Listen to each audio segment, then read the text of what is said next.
Dialogue, c'est un format d'échange et de partage qui s'est lancé il y a un peu plus d'un an au moment au début de la crise sanitaire et puis évidemment au moment du confinement. Donc on en est à 16 épisodes que vous pouvez retrouver en podcast et en vidéo sur le site MR21. Donc vous pouvez revoir tout ce qui a été fait en replay. La communauté MR21, donc c'est un réseau de managers responsables qui existe depuis 2018. Qui réunit plusieurs centaines de personnes qui viennent de tous horizons, en fait, hein, que ce soit institutions publiques, sociétés privées, ONG, indépendants. Voilà, tout le monde peut rejoindre cette communauté. L'idée étant que nous souhaitons partager et avoir un lieu de réflexion en commun pour avancer sur tous les sujets de RSE et plus largement les pratiques durables dans nos métiers. Donc, n'hésitez pas à vous connecter sur le site et on est évidemment sur les réseaux sociaux pour nous suivre. Donc, aujourd'hui, l'idée, c'était de faire un format un petit peu différent. D'habitude, on a un invité. L'idée, c'était un peu de rebondir sur cette année qui a mis en berne la culture. Moi-même, travaillant dans la culture, je me suis sentie impliquée et l'envie de réagir sur ce sujet de la culture qui me semble important au moment où tout repart, mais finalement avec aussi beaucoup de difficultés sur nombre de projets. Donc, c'est un peu un événement où on dit que MR21 est solidaire de la culture. Et à ce titre-là, nous souhaitions aussi rebondir sur une tribune coécrite dont Patrick Scheder est l'auteur, qui est paru en avril dans la presse et qui s'intitule, le titre exact donc que je ne n'écorche pas, qui parlait en fait de la dimension culturelle de l'écologie, peu révélée, mais fondamentale. Donc l'idée, c'est cette question-là aujourd'hui qu'on voudrait se poser. Quel rôle de la culture, quel rôle de la création, même au sens plus large, dans la mise en mouvement de la société face aux enjeux actuels. Et on a tous lu les derniers rapports du GIEC qui nous mettent aussi encore plus, on va dire, ce rapport au temps et à l'urgence de réagir. Donc aujourd'hui, nous accueillons Patrick Scheder qui a accepté notre invitation. Merci Patrick d'avoir accepté de partager ce temps avec nous. Merci. Patrick est éco-historien, pianiste et auteur. Donc il mène une double carrière, ce qui est pluridisciplinaire, on va dire en tout cas. Auteur et musicien, si on peut dire, et finalement, tu traites excuse-moi Patrick, je te vous vois normalement. Tu es spontané dans nos milieux à nous, audiovisuels. En tout cas, vous traitez de l'histoire de l'écologie au sens large, et vous avez écrit aussi 7 ouvrages, dont un qui est sorti en 2020, que peut-être vous connaissez, qui s'intitule Pour une pensée écologique positive.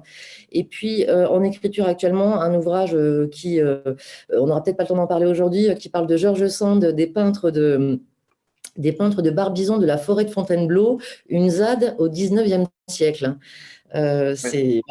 Ça en dit long et on est curieux d'en savoir plus. Mais si on se recentre sur l'objet aujourd'hui, Patrick, l'éclairage qu'on aimerait avoir de ta part, et ensuite nous aurons 2 illustrations, donc 2 projets concrets qui illustrent ton propos avec Sébastien Follin et Raphaël Daniel que je présenterai tout à l'heure. Donc l'idée, Patrick, c'est de nous présenter peut-être ce que tu entends par cette dimension culturelle. Et je dirais, moi, ma première question, l'écologie, tu dis dans cette tribune, ce n'est pas une science, mais elle est aussi, la culture est aussi écologique. Alors, qu'entends-tu par écologie culturelle ? Oui, alors c'est vrai que j'ai écrit un livre qui s'appelle Pour une pensée écologique positive, qui va dans ce sens-là. Beaucoup de personnes me demandent comme corollaire à ta question, mais alors pourquoi positive ? C'est-à-dire qu'il y aurait une écologie négative. Que ce soit en écologie ou ailleurs, oui, il y a des choses positives et puis il y a aussi des choses négatives. Ce qui est négatif, que ce soit en écologie comme ailleurs, c'est de ne pas connaître son histoire, en fait. Donc, pour moi, l'histoire, c'est de la culture. Quoique je sois pianiste et que j'écrive des livres, pour moi, la culture, c'est pas du tout seulement l'art. C'est aussi une société, un art de vivre, des lois fondamentales comme celle de la République. La République, c'est une culture en soi. Vivre sous un régime républicain ou vivre sous une dictature, ça génère des comportements, une culture, oui, en quelque sorte, de se taire ou alors de parler ou de protester. Tout ça, c'est culturel. Donc, je plaide finalement pour un élargissement du domaine de la culture. En France, on a trop souvent tendance à réduire aux seuls arts d'expression, mais je pense que, on ne va pas dire toutes les cultures, mais presque, oui. Et souvent, la culture, c'est ce qui reste aussi quand une civilisation est morte. Ces objets culturels sont finalement ce qui nous parle de ce qu'a été cette culture. Et dans le cas présent, tout mon effort va vers le fait de rendre l'histoire de l'écologie perceptible, compréhensible à toutes et à tous. Parce que je critique le fait qu'on vive trop dans une écologie qui est vécue en une seule dimension, hein, qui est celle du présent, c'est ce que j'appelle, en termes un peu lapidaires, la dictature du présent, qui est très relayée par les médias, mais aussi par nous-mêmes, hein, dans notre façon de parler. Et je plaide pour une écologie qui a plus de couleurs et plus de perspectives, ce que j'appelle une écologie en 3D, en 3 dimensions, qui associe le passé, le présent, via l'avenir ou le futur. Voilà. Comme aucun sujet sérieux, à mon sens, ne se traite sans avoir une histoire, des racines, d'où ça vient. Le d'où ça vient permet de déjà mieux vivre le présent et puis de savoir où on va, où on veut aller. C'est-à-dire c'est un projet de vie pour moi, l'écologie, comme la République en est un, même comme une dictature en est un aussi. Tout ça, ce sont des projets. Donc si on veut défendre un projet écologique, il me semble indispensable de vulgariser son histoire. Et comme l'enfance, en plus, elle est extrêmement fertile et qu'on n'a pas besoin de chercher très loin, dans ce livre, j'ai essayé de montrer que depuis Aristote jusqu'à nos jours, en passant par George Sand, en passant par La Fontaine, en passant par Léonard de Vinci, par Victor Hugo, par Thoreau, etc., pullulent les textes qui parlent d'écologie avant même qu'on ait créé le mot. Et ça me semble vecteur de beaucoup d'espoir parce que les jeunes qui s'engagent notamment beaucoup dans ce combat, qui ont entre 20 et 25 ans, je pense, souffrent beaucoup de solitude. On est quand même dans un monde qui souffre beaucoup de solitude et il y a des causes à ça. Il n'y a pas que l'individualisme. Il y a aussi le fait que souvent, on ne connaît pas la racine de ce qu'on essaye, du problème qu'on essaye d'exposer, de se dépêtrer avec. Et avec ce manque d'outils, ça crée une grande angoisse. Alors, je crois que pour accéder à l'écologie, et malgré l'urgence qu'il y a, et je dirais avec l'urgence qu'il y a, c'est pas malgré, l'urgence n'empêche pas de se documenter, de connaître l'histoire de ce qui nous passionne pour justement le mener plus loin. Car en effet, qui pourrait dire « Ah, je suis super content parce que je suis orphelin ». C'est assez rare. Je connais des orphelins, ils ne sont pas forcément super heureux de méconnaître leurs parents. Je crois qu'en écologie, la même chose. En connaissant nos aïeux, ceux qui ont pensé avant nous, c'est un encouragement absolument capital. Donc, je plaide pour écrire une sorte de récit national et international de l'écologie qui remonte loin pour aller jusqu'à maintenant. Pour nous, en tant qu'espèce humaine, se situer, savoir où on en est précisément, au-delà de la politique, de la science ou de l'idéologie. Il y a la perception qu'on a des choses qui n'est pas forcément rattachée à un de ces 3 pôles. Et puis, créer un futur. On ne peut pas créer le futur avec rien ou seulement avec des bons sentiments. Il nous faut des outils et puis une conception elle-même de ce futur. Donc voilà, je cherche à rendre sensible des choses qui finalement ont été perçues, qui ont été écrites. Quand j'étais, par exemple, au lycée, je me souviens fort bien qu'on a appris Montaigne, qu'on a appris La Fontaine, tout le monde a appris La Fontaine, tout le monde a entendu parler de Victor Hugo et de George Sand, et bizarrement, on n'a jamais parlé de ce côté vert qu'ils avaient, ou Léonard de Vinci, qui sont absolument, c'est un côté vert qui est capital. Ce n'était pas un petit détail, et puis à part ça, ils faisaient aussi des poésies, et puis à part ça, un autre faisait de la musique. C'est faux. En fait, ce côté sensible à la nature avec une compréhension intime était même ce qui structurait leur volonté de s'exprimer et de faire de l'art. Donc, voilà, je cherche à retrouver ces racines, à les vulgariser, et je crois que l'écologie, elle aura vraiment gagné quelque chose d'essentiel quand on enseignera, oui, je dirais, de l'école maternelle à Sciences Po, en passant par les écoles techniques, c'est-à-dire que ça sera appris comme une matière comme une autre. C'est-à-dire faisons vraiment partie, d'une manière cette fois-ci consciente et pas seulement accidentelle, de notre paysage culturel. Elle est déjà là, mais en fait, comme on ne nous dit pas, on a l'impression qu'elle n'est pas là. Alors, justement, tu parles des écoles et de la jeunesse. Alors, face aux enjeux actuels, selon toi, quel est le rôle de l'imaginaire aujourd'hui ou quel est le rôle de ces récits, justement, culturels? L'imaginaire, c'est ce qui est le moteur d'une société. Je veux dire, quand on parle par exemple de République et quand on parle de ces 3 mots qu'on connaît toutes et tous, liberté, égalité, fraternité, c'est un projet, c'est un imaginaire. Ceux qui ont imaginé ça, ils ont vécu justement dans des époques où la liberté n'allait pas de soi, ni la fraternité, ni l'égalité. Donc, il a bien fallu qu'ils se projettent vers l'avenir avec un espoir, une utopie, une envie aussi. pour qu'ensuite on découle des lois, des comportements, etc. Il y a la Révolution, mais elle a connu des heurts, des malheurs. Après la Révolution, il y a eu encore empire, il y a eu une monarchie, révolution, de nouveau monarchie. Ça a été un long chemin. Donc ça veut dire que ces idées ont fait leur chemin d'une façon chaotique, mais nous en sommes les héritiers. C'est très important d'hériter. Et c'est ça que je voudrais dire aux jeunes, c'est-à-dire que loin d'être démunis, loin d'être seuls au monde, en fait, ils sont au contraire les héritiers de quelque chose qui est extrêmement dynamique, qui au lieu d'être un poids, en fait, est une raison d'espérer.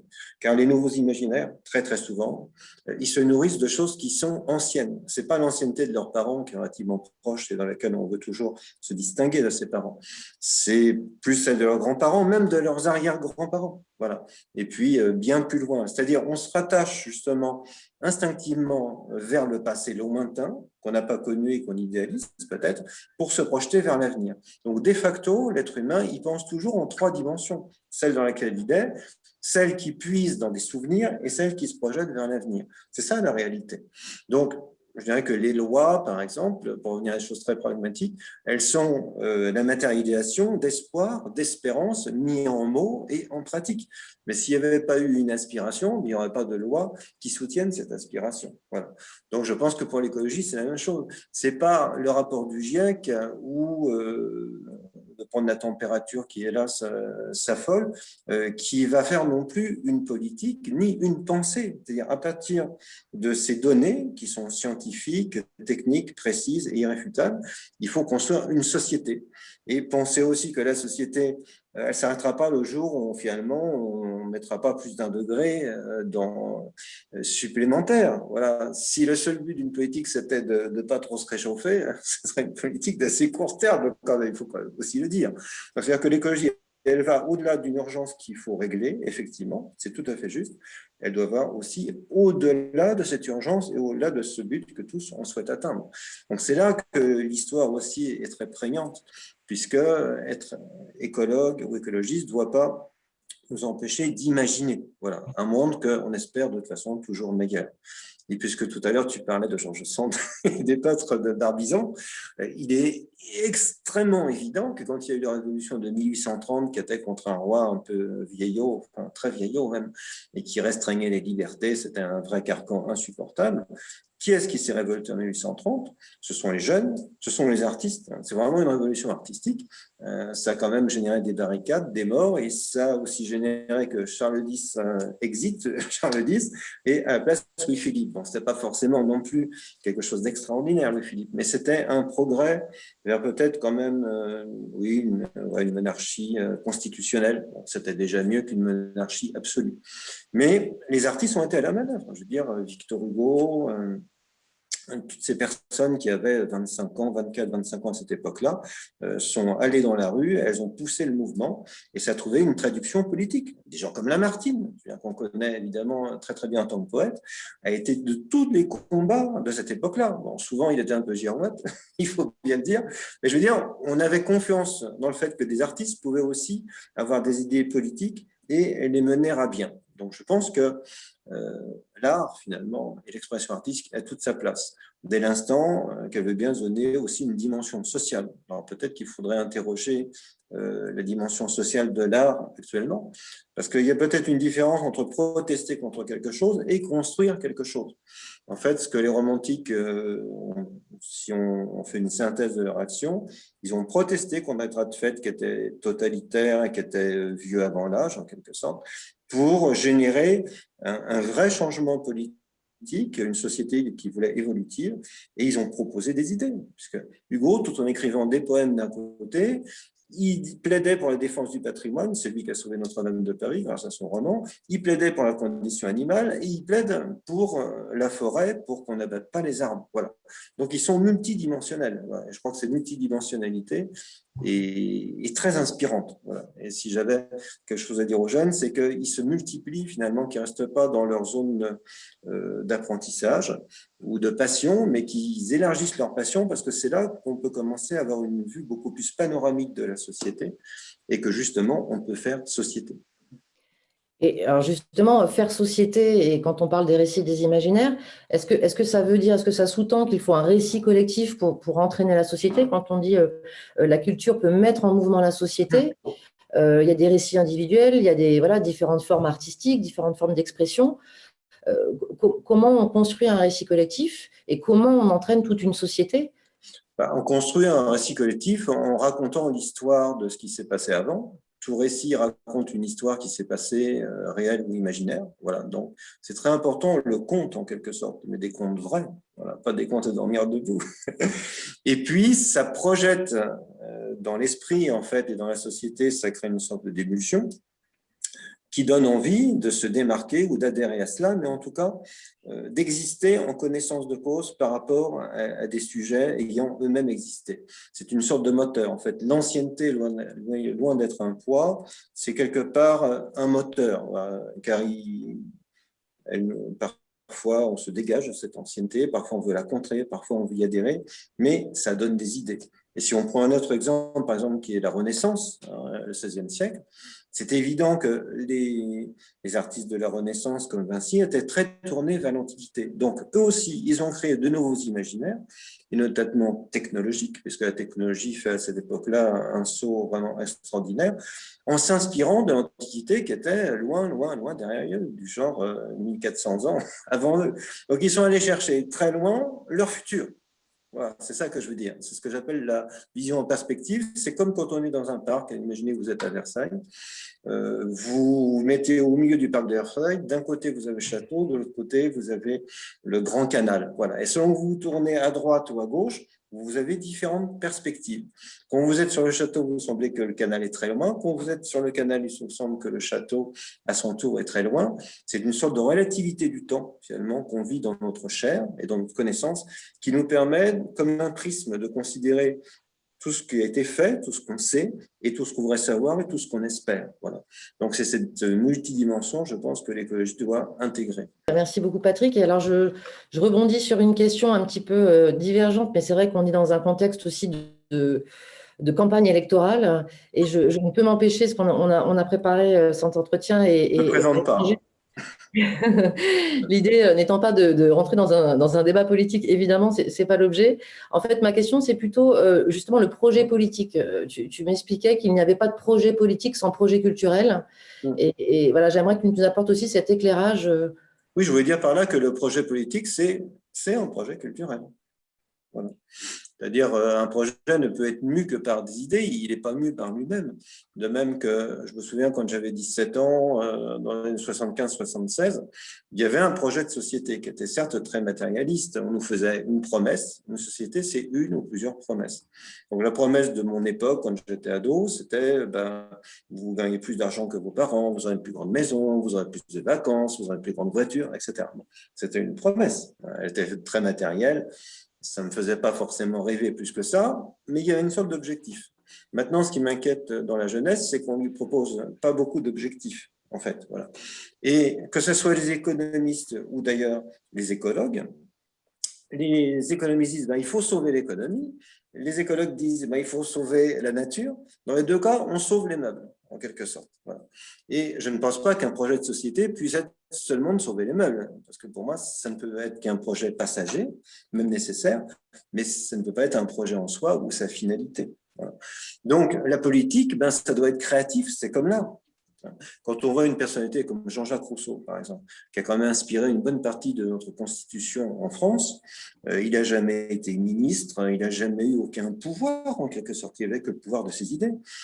Et c'est un homme qui est plein de duplicité positive, si je puis dire, parce que d'un côté, il écrit des œuvres comme le contrat social, qui sont des œuvres très exigeantes de législation, d'essai d'une approche de la démocratie la plus précise, la plus démocratique précisément possible. Bon. De l'autre côté, bizarrement, il écrit énormément de textes sur la nature.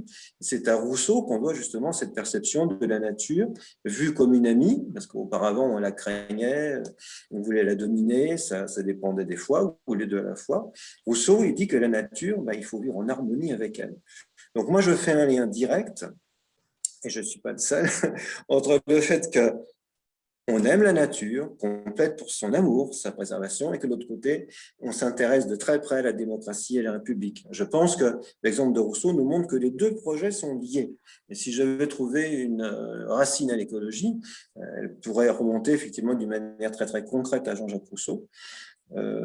Et les révolutionnaires, je ne suis pas du tout un admirateur de Robespierre, mais comme ils étaient de très grands stratèges, ils avaient totalement perçu ça. Et Robespierre, c'est un des premiers, avait fait une sorte de fête de la nature, voilà, à Paris, où on célébrait autant la nature que la République. Donc les deux étaient indissociablement liés. Donc je crois qu'il faudrait peut-être réfléchir un peu à ça, plutôt que dire bah, l'écologie, c'est un truc ouais, de libertaire ou d'idéologie, ou de scientifiques, ou de gens qui sont des bobos. Il faut arrêter ce genre de discours. C'est débile. Voilà. C'est dans les faits, cette perception dont on parle maintenant, elle était déjà là, elle était déjà liée à un mieux-être, à un espoir de mieux vivre. Donc je crois que absolument la politique doit avoir un projet et de promettre des choses qui soient une vie meilleure. Donc une vie écologique n'existera à mon sens, effectivement que c'est les culturels, dans certaines mesures, et que si elle attire le public avec des bons arguments vers une vie qui soit en progrès. Voilà. Après, ce progrès, c'est définir, c'est pas forcément effectivement avoir une plus grosse voiture, mais en tout cas, c'est sûr, la poursuite de la société occidentale, c'est vivre mieux. Voilà. Et c'est pas seulement survivre. Merci Patrick. On a envie de t'écouter des heures et c'est vrai qu'on essaye de se tenir à l'exercice ce soir de synthèse. En tout cas, merci pour cette longue introduction et évidemment, n'hésitez pas à poser des questions dans le chat.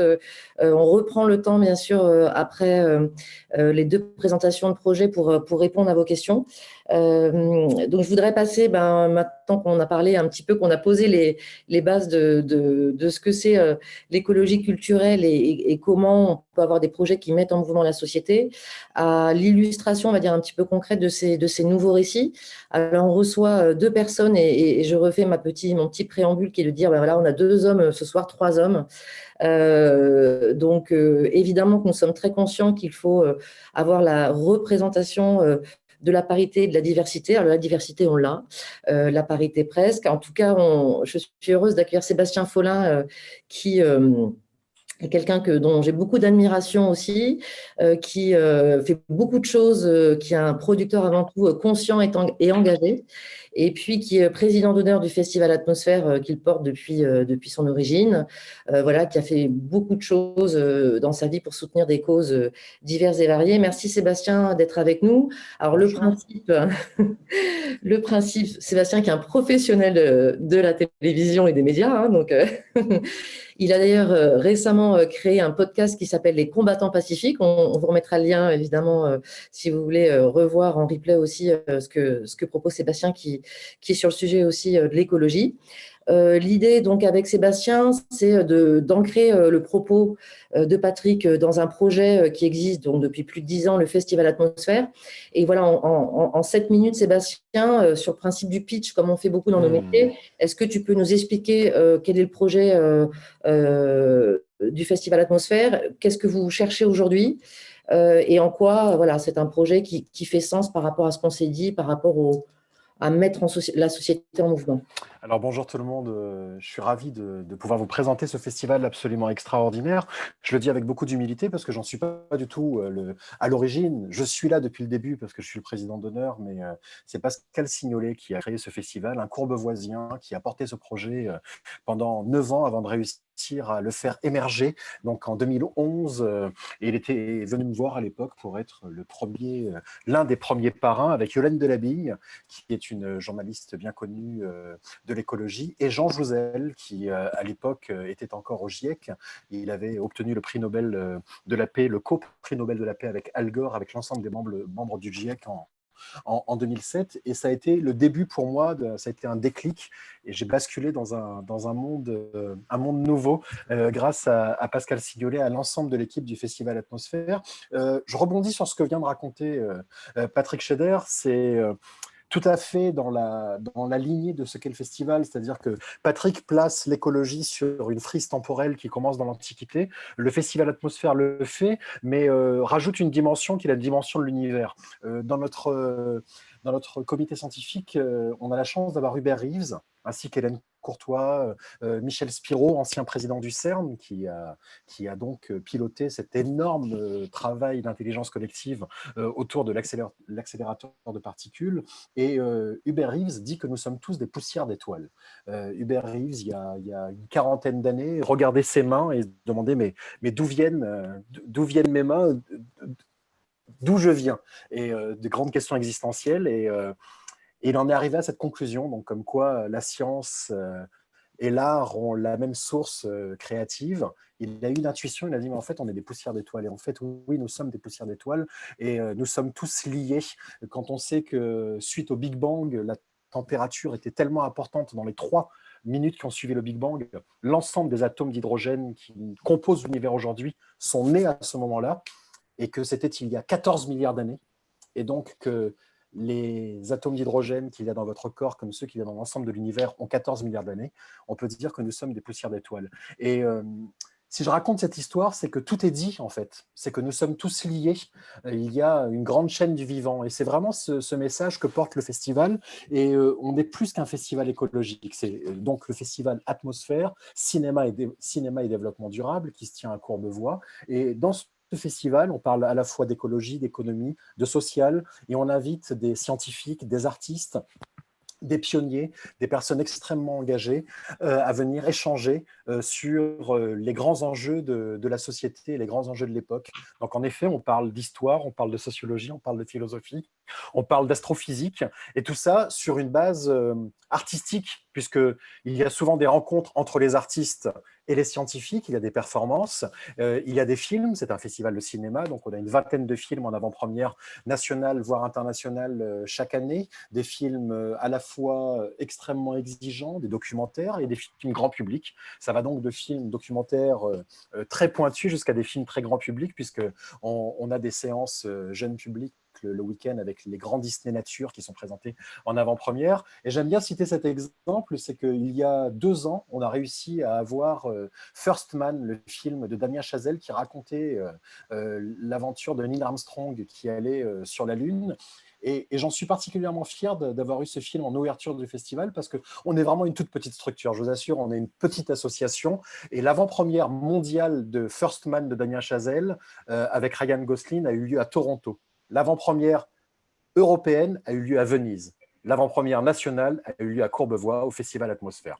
C'est dire à quel point ce festival est extrêmement regardé par l'ensemble de la communauté scientifique, mais également par l'ensemble des distributeurs de cinéma. On a quelque chose d'extrêmement fort, et tout ça parce que nous sommes un festival sincère et juste, mené par une petite bande de passionnés, et principalement des femmes d'ailleurs, je tiens à le dire, puisqu'on parlait tout à l'heure de parité. Alors la parité n'est pas du tout respectée, puisque je pense que nous devons être 3 hommes, si ce n'est 2, au milieu de toutes ces femmes. Il y a de la diversité aussi, puisqu'il y a, comme sur cette mosaïque, des chevelus et des moins chevelus. Et en tout cas, c'est un festival qui, pour redevenir sérieux, fait la part belle au lien, le lien qui nous unit à travers des films de cinéma, des conférences, des tables rondes et des performances artistiques. Et on a la chance d'être épaulé par ce comité scientifique extrêmement exigeant qui passe l'ensemble de la programmation dans son filtre. Donc ça nous donne une vraie assise et quelque chose d'extrêmement puissant pour pouvoir apporter tout cela au public. Et puis, la vraie force du festival, c'est que nous sommes un festival gratuit. Et ça fait partie vraiment de la volonté initiale de Pascal Signolet, c'est-à-dire que nous avons chaque année des vraies difficultés à boucler notre budget. C'est entre autres la raison pour laquelle je suis là pour vous parler de ce festival. Mais il n'a jamais transigé sur cette idée qu'il fallait que ce soit un festival gratuit. Donc, on touche quand même 15 000 personnes à peu près chaque année en physique. Et depuis l'année dernière, on est devenu un vrai festival digital. On a réussi à monter ce festival l'année dernière alors qu'on était quand même au début de la 2e vague et qu'une semaine après, on était quasiment de nouveau reconfinés. Enfin, je ne me rappelle pas très bien la chronologie des événements de cette crise, mais en tout cas, quand je dis qu'on est passé entre les gouttes, on y est arrivé, on a maintenu le festival avec beaucoup de monde. On a réussi à faire un festival qui a été vu dans pas mal de villes en France, puisqu'on a passé un partenariat avec la 25e heure qui a permis à beaucoup de monde de voir des films en avant-première et gratuitement. Et on est particulièrement fiers de faire ce festival gratuit, parce que le but du festival, c'est d'être utile. Et on a non seulement cette possibilité de diffuser notre pensée, la parole de l'ensemble de ces personnalités scientifiques et artistiques dans la France entière grâce au digital, mais on a une vraie implantation locale. On travaille avec toutes les associations des Hauts-de-Seine et d'Île-de-France. On travaille avec la ville de Courbevoie, bien sûr, en étroite collaboration. Il faut savoir qu'il y a 10 ans, il n'y avait pas autant de jardins partagés, par exemple, dans la ville de Courbevoie. Et c'est grâce au Festival Atmosphère que cette ville est devenue l'une des villes les plus vertes de France. Donc c'est la preuve qu'on peut vraiment avoir une action extrêmement forte quand on porte des idées avec conviction et sincérité. Et c'est vraiment la base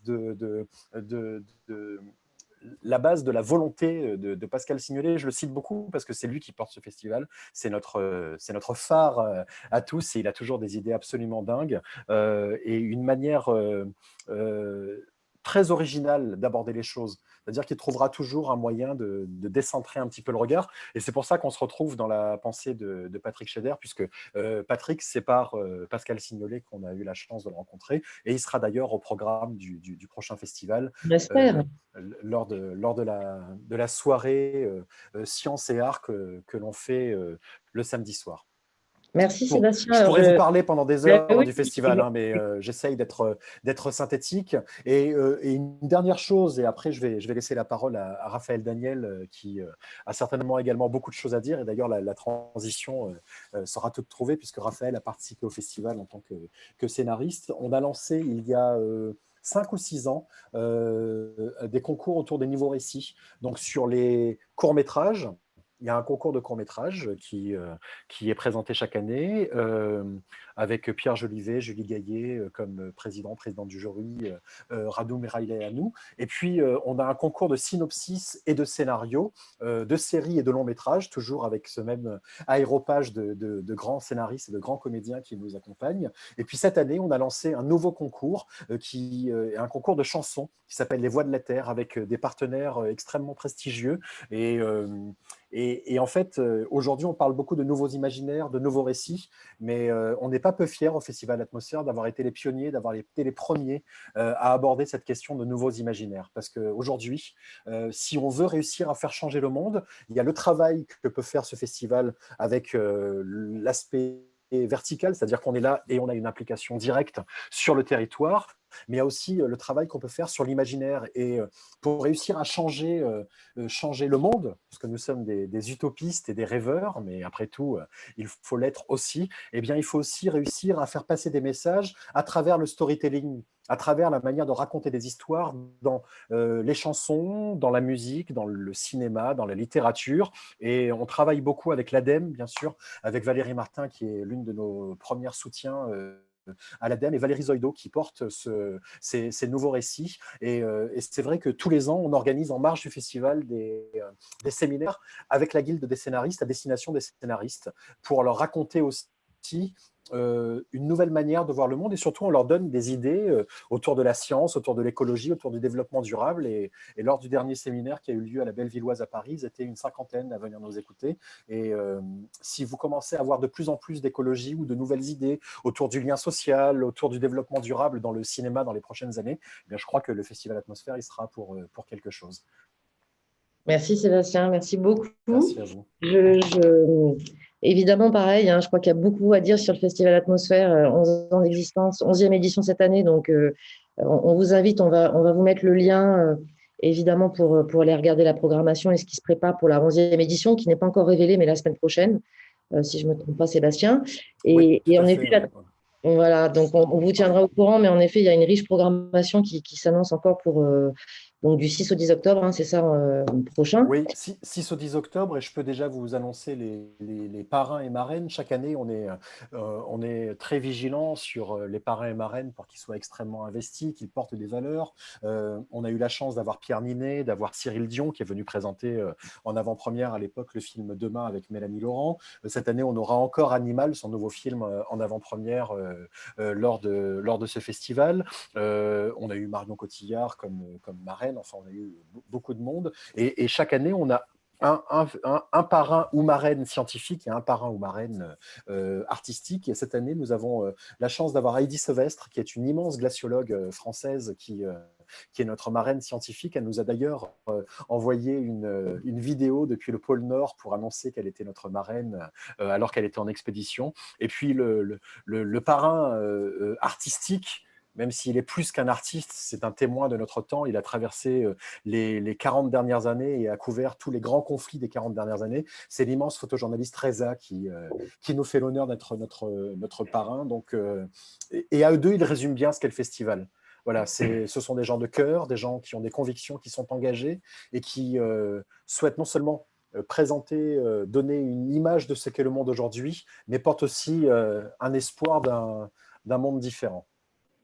Super, merci Sébastien. Donc tu as dépassé ton temps, mais c'est pas grave. Pardon. C'était passionnant et merci pour Pardon. cette précision. C'est vrai qu'il y a toujours des belles personnalités à ce festival et qu'on peut rencontrer de façon, voilà, c'est pas du tout de l'entre-soi, c'est vraiment des personnes qui chaque année, voilà, s'adressent au public. C'est très inclusif, tout le monde est accessible. Il y a vraiment aussi une ambiance dans ce festival, je trouve, qui a l'image de ce que pourrait être un nouveau récit. Et en effet, ces imaginaires, bah, c'est aussi l'objet, voilà, d'accueillir Raphaël Daniel aujourd'hui. Toujours ce volet solidaire, c'est que c'est des projets qui cherchent des soutiens, que ce soit des soutiens numéraires, mais pas que. Ça peut être aussi relayer un projet qui vous tient à cœur. Ça peut être à travers votre entreprise, à titre personnel. Enfin voilà, il y a plusieurs façons de soutenir et vous le savez. Et aujourd'hui, Raphaël nous a rejoint. Raphaël est auteur-réalisateur. Je crois qu'il est tombé dans la boîte, non pas musique, mais la boîte à images tout petit. Et donc, Raphaël a aussi la grande habitude de pitch. Donc, Raphaël, tu vas respecter les 5 minutes parce La que tu es pression. rodé à l'exercice. Je sais que tu as présenté un autre projet, je crois, voilà, à Change Now. Donc, pour qu'on puisse prendre les questions, il y a déjà 2 questions qui me semblent aussi vraiment intéressantes à vous poser.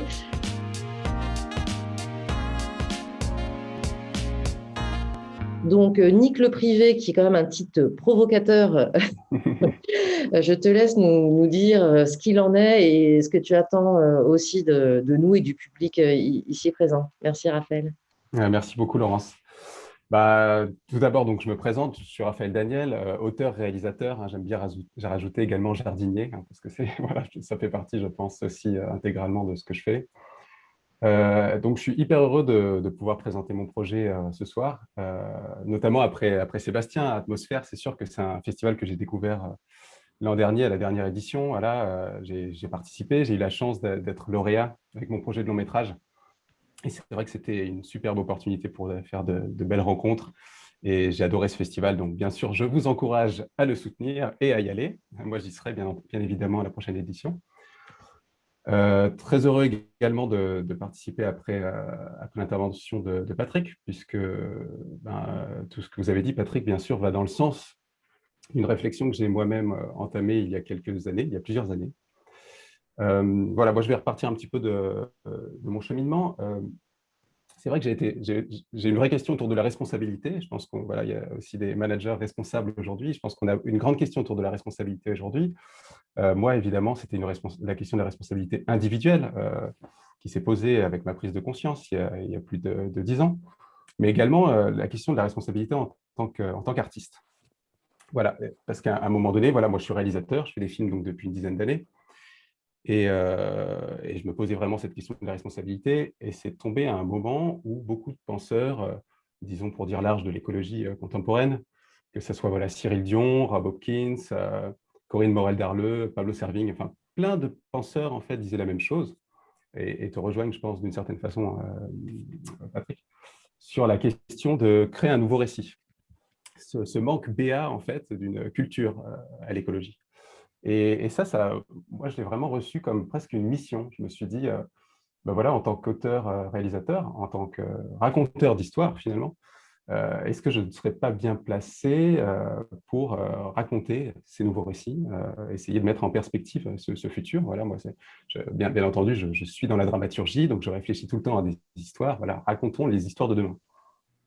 Puisque, comme dit Yuval Noah Harari, voilà, tout est histoire, et en effet, le futur est également les histoires qu'on peut se raconter aujourd'hui.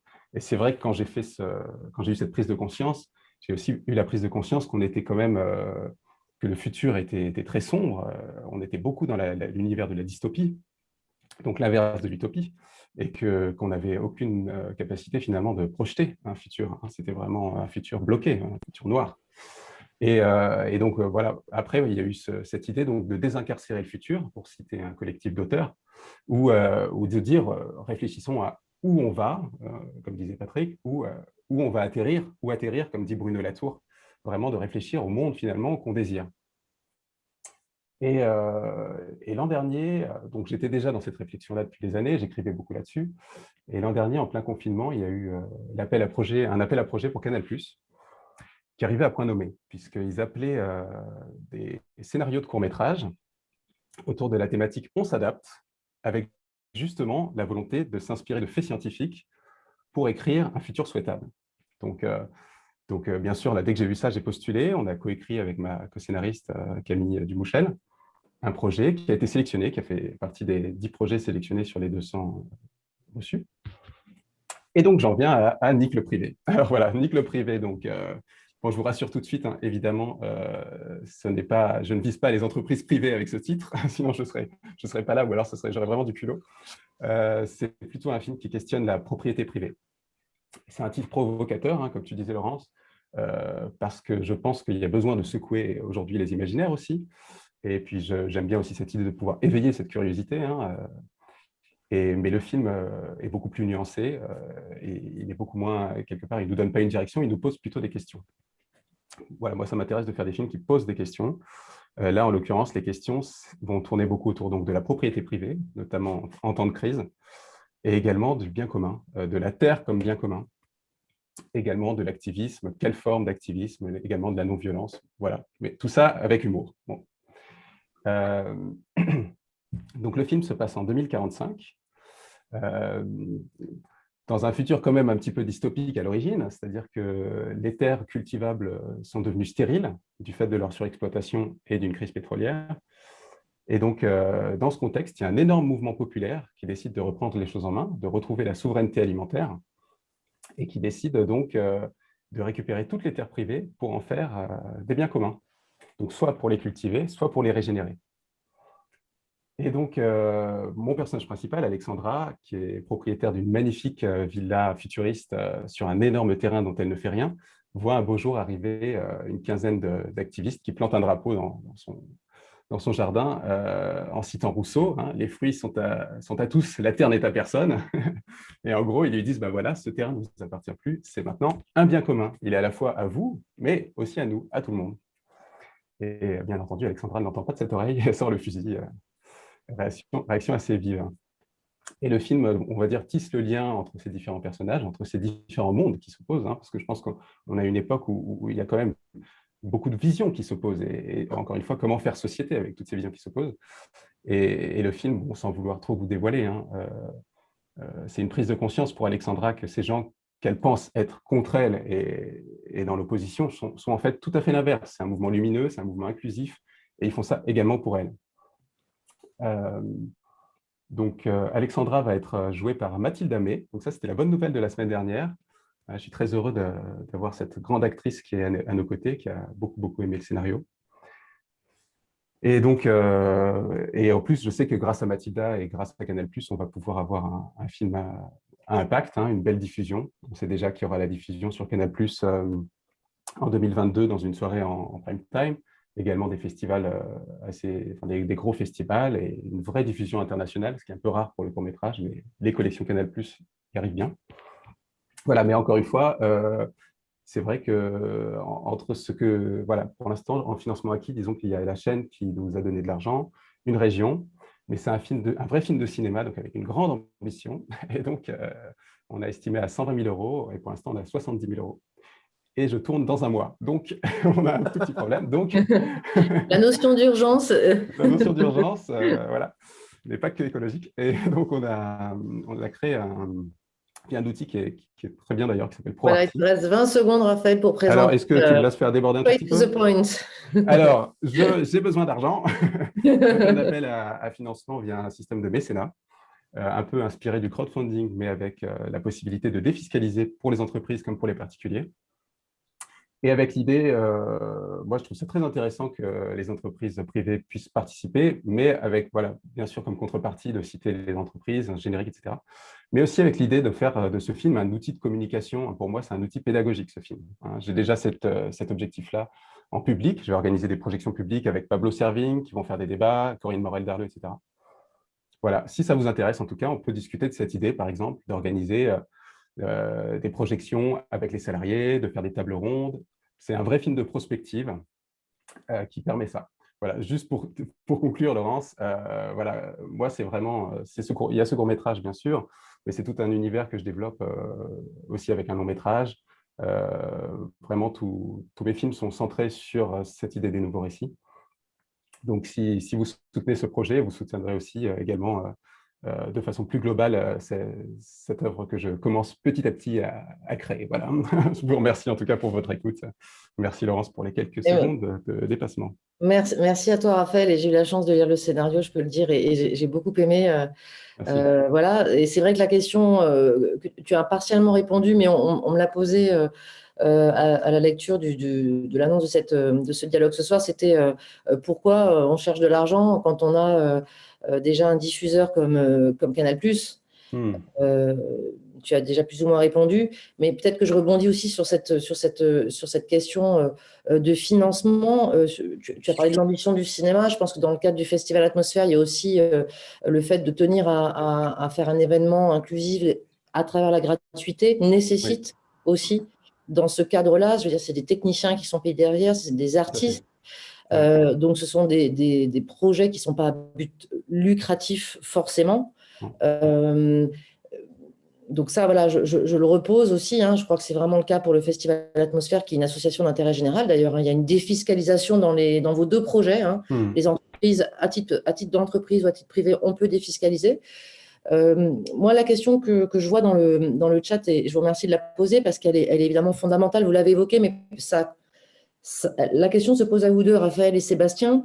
Comment on voit l'impact de ce type de projet? Est-ce que vous arrivez à justement pouvoir anticiper ou pouvoir justifier de l'impact que ça a? Est-ce que c'est quantitatif? Est-ce que c'est qualitatif? Comment, quand on s'engage dans un projet comme ça, on peut se dire oui, il y a quelque chose qui s'est passé, il y a eu un déclic? Sébastien, ça ne te dérange pas si je commence du coup, parce que je t'en prie, j'enchaîne. Merci beaucoup. Avec plaisir. Alors, je pense que c'est le plus complexe de quantifier l'impact d'un film ou d'une œuvre. C'est vrai que c'est très, très complexe parce que je pense que quand on fait un film, on joue à la fois sur le conscient. On voit un film comme Woman at War, par exemple, qui fait vraiment réfléchir sur la question du militantisme, par exemple. Mais on joue également beaucoup sur l'inconscient. C'est-à-dire, c'est pour ça que je disais tout à l'heure, moi, je pose des questions. Moi, l'objectif, c'est qu'à la fin de la projection, il y ait un gros débat. Et pour moi, l'impact, il est là. C'est-à-dire dans l'impact de tout à coup ouvrir un imaginaire qui est vachement fermé, cloisonné. Par exemple, la propriété privée, typiquement, à aucun moment, on se dirait qu'on pourrait la remettre en question. C'est quand même un socle fondamental de notre société. Mais tout à coup, de dire ah ben tiens, en fait, le bien commun, tiens, qu'est-ce que c'est que le bien commun? Ah oui, tiens, jusqu'au XVe siècle, finalement, le bien commun, c'était presque la norme. Enfin, disons, jusqu'à l'apparition de l'agriculture, au moins, il n'y avait que le bien commun, quoi. La propriété privée n'existait tout simplement pas, même pas le bien public. Donc moi, je pense qu'il y a un impact qui est voilà, difficilement quantifiable, mais qui, par contre, est extrêmement profond. J'aime bien, bien sûr, l'image de la graine. Je pense qu'on plante des graines, et je pense que pour le coup, Sébastien dira la même chose, même si je pense que l'impact d'un festival comme Atmosphère est plus visible. Mais on plante des graines dans l'inconscient quelque part des spectateurs. En tout cas, moi, c'est comme ça que je le ressens. Alors, même question, Sébastien, même je la double, excuse-moi, mais quel impact, et comme là on s'adresse à un public d'entreprise, on a compris que c'était un événement grand public, ouvert à tous, Bien sûr. Courbevoie est sur Internet, donc en open source, hein, si on peut utiliser ce terme-là.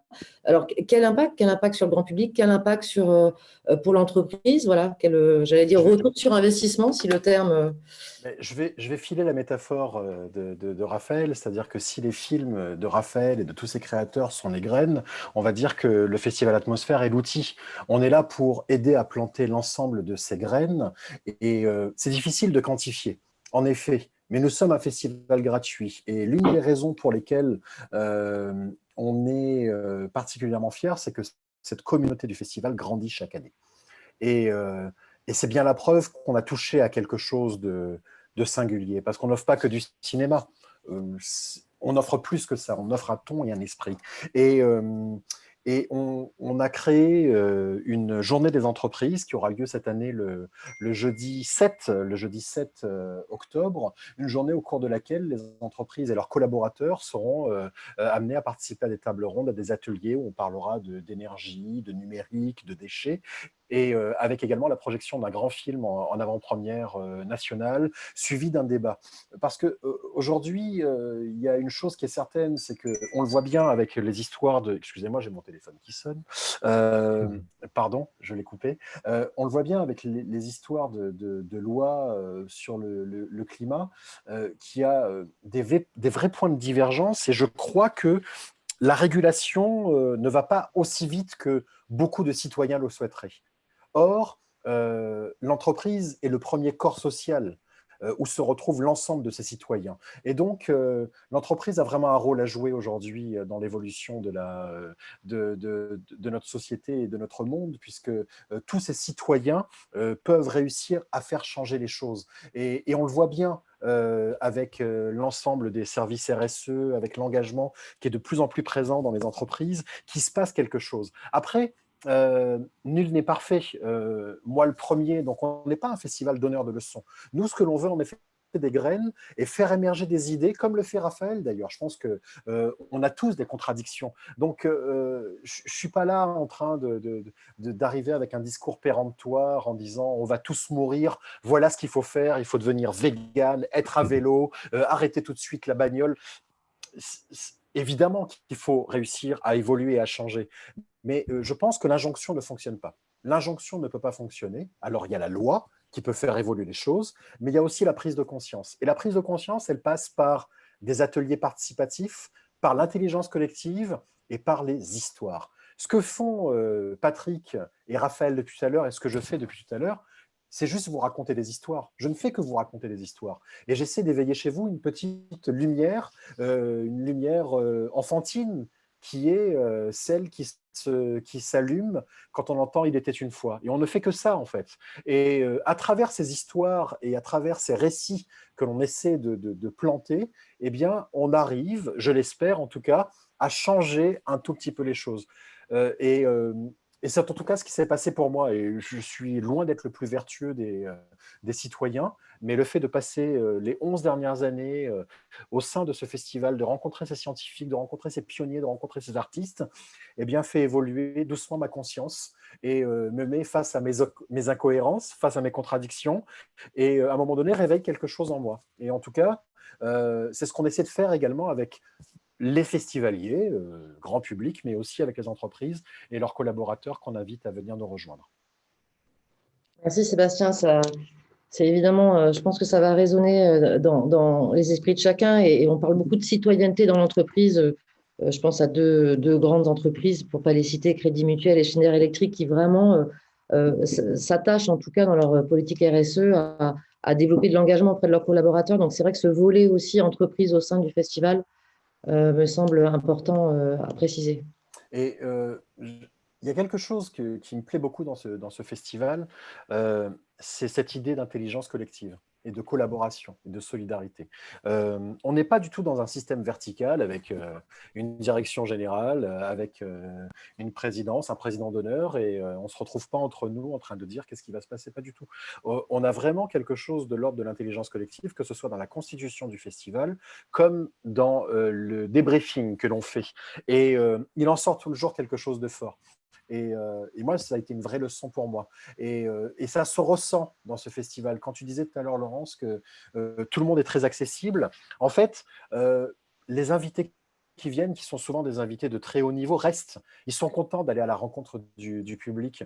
Je donne cet exemple. L'année dernière, on a fait une soirée pour les 10 ans du festival, au cours de laquelle il y avait Yael Naïm, Angélique Kidjo, Étienne Klein, Hélène Courtois. J'en oublie malheureusement. On a fait une grande séance de méditation collective. Il y avait de la musique, il y avait de la science. Il y avait une quinzaine d'intervenants. Il y avait de la danse. On a parlé de l'univers. Il y avait Aïssa Maïga qui était là. On a parlé de l'eau. On a parlé de notre place dans l'univers. Il y avait Jean-Pierre Bibring. Bref, je sais que j'en ai oublié, donc je m'en excuse. Eh bien, la preuve que ce festival a quelque chose d'extrêmement singulier, c'est que dans ces soirées généralement collégiales, chacun vient faire sa présentation avec sincérité, mais est souvent pris par l'agenda et regarde sa montre. On est dimanche, on est samedi soir, il est 22h, vous m'excusez, je ne peux pas rester. Eh bien, à 2h du matin, il a fallu nous chasser tous. On était 40 avec nos masques et ils sont venus nous voir en disant « Mais là, il faut y aller, messieurs, dames, parce que vous ne pouvez pas rester là. » Et le public, l'ensemble des festivaliers, les intervenants sont allés à la rencontre du public et il s'est vraiment passé quelque chose d'assez singulier et c'est ce qui me plaît dans l'esprit du festival, en effet. Merci beaucoup, Sébastien. Bon, alors on est censé avoir fini. On a commencé avec quelques petites minutes de retard. Merci beaucoup. Alors, c'est vrai qu'on va dire que l'idée, voilà, de faire ce format un peu atypique et voilà, à trois intervenants, c'est vrai que c'est dur de tenir dans une heure. Donc, je vous invite, on vous a mis les liens, mais évidemment, on les repostera. Voilà, si vous souhaitez soutenir ces projets, que ce soit Raphaël pour ce court-métrage, mais pour ta démarche d'artiste de façon plus large, Sébastien, à toi et toutes les équipes que tu représentes aussi dans tes projets. Patrick, il n'y a pas d'appel de fonds pour toi, mais on sait que tu es un artiste, donc on sait que quelque part, tu es solidaire aussi de tous ces personnes qui ont besoin de se remettre le pied à l'étrier et on leur souhaite à tous de pouvoir faire des festivals et voilà, qu'il n'y ait pas de temps qui se représente de confinement dans les mois à venir. Il y avait une question qui était incroyablement intéressante, que peut-être on y répondra peut-être a posteriori, Patrick, si tu es d'accord. Pas de projet politique sans projet culturel. Mitterrand l'avait compris et Lang l'a incarné. Assiste-t-on depuis à la traversée du désert du projet culturel politique et quel rôle attendez-vous du politique avec un grand P? Et peut-être que là, on ouvre un vaste sujet. Patrick, tu as 20 secondes. Voilà. Je te propose, Patrick, qu'on essaye d'y répondre à tête reposée, que tu prennes peut-être le temps de nous écrire deux petits mots ou si tu veux dire une phrase par rapport à ça, si tu veux répondre rapidement. On l'entend pas. On t'entend pas, Patrick, tu as coupé le son. Ah, voilà. Je voulais aussi, j'ai vu qu'il y avait Emmanuel Dutu qui est avec nous ce soir. Je tiens à préciser, et j'ai mis à tel si vous avez connaissance de projets culturels engagés. Évidemment, là, on pouvait présenter que 2 projets. Vous voyez déjà, le temps nous manque tellement qu'il y a une richesse de choses à dire. Je vous invite à partager avec nous. Emmanuel Dutu, c'est un projet incroyable d'inclusion à travers la musique qui s'appelle l'Orchestre Ostinato, qui est venu aussi dans le cadre du festival. Voilà, il y a certainement plein de projets qui existent, que peut-être vous connaissez. N'hésitez pas à le partager avec nous, on le relaiera. Voilà, aujourd'hui, on a proposé au Festival Atmosphère et à Raphaël Daniel de jouer le jeu avec nous. Donc, merci à tous. Merci de relayer, évidemment, ce podcast qui sera disponible. Donc, on vous enverra un message. Et puis, la vidéo, donc le replay vidéo sera disponible sur le site MR21. Je vous invite à rejoindre évidemment cette communauté de managers responsables si vous sentez l'envie de continuer avec nous un bout de chemin pour accélérer la transition. Et puis, merci à tout le monde backstage, j'allais dire, comme tout ce jargon, excusez-moi. En tout cas, merci à toute l'équipe, évidemment Ralph, Marine, Sybille, Tiffen à la technique, Jessie à la réalisation. Merci à tous d'avoir participé et puis je vous souhaite un bon été culturel. Profitons que les salles de cinéma, les lieux de spectacle vivants et festivals soient accessibles. Donc, je vous remercie d'avoir été présent aujourd'hui. Merci aux participants aussi. Merci Patrick. Et merci à tous. Je vous dis à très bientôt et bon été culturel.